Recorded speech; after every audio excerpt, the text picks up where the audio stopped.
السلام عليكم ورحمة الله وبركاته. ألمانيا برلين إلى الصديق والزميل والأستاذ مجيد العامري. حياك الله أبو مصطفى. عيني أبو مصطفى فقط للتأكيد يا أخوك.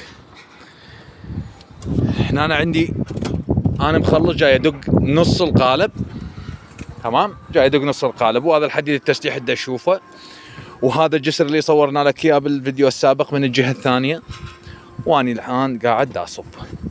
طبعا بس توثيق الفيديو انه اني اصب نص، يعني حسب المسافة وحسب الطول وحسب الاجزاء وحسب الشغل، فماكو مشكلة. واللي يقول اكو غيرها مشكلة خلي يقول لي، يعني عرفت شلون علي؟ لان هي قوانين مدروسة ومحسوبة، واحنا نعرف شلون نحط فواصل وين تقعد الفواصل، ويصير بهذا الشكل. ومثل ما شايف ولدنا دا يصبون،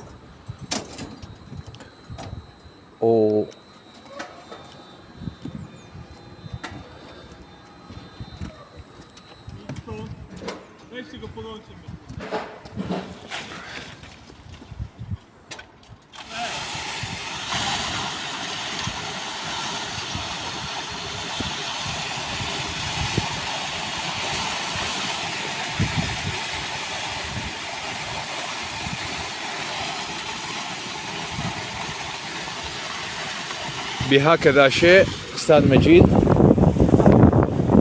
راح يكون عندي الصب. اذا الله راد وسهل. نزالي 34 والعرض مالي 18 ونص. تمام يابا، بهكذا شيء يكون العمل. ماكو مشكلة، نصب نص صبة. اتوقع تكون وضحت الصورة. وش عندكم استفسارات، وش عندكم عمل، وش عندكم امور مستعصية بالعمل، احنا بخدمتكم. مع تحيات هندسة البناء مجيد العامري، بما لا غاتي.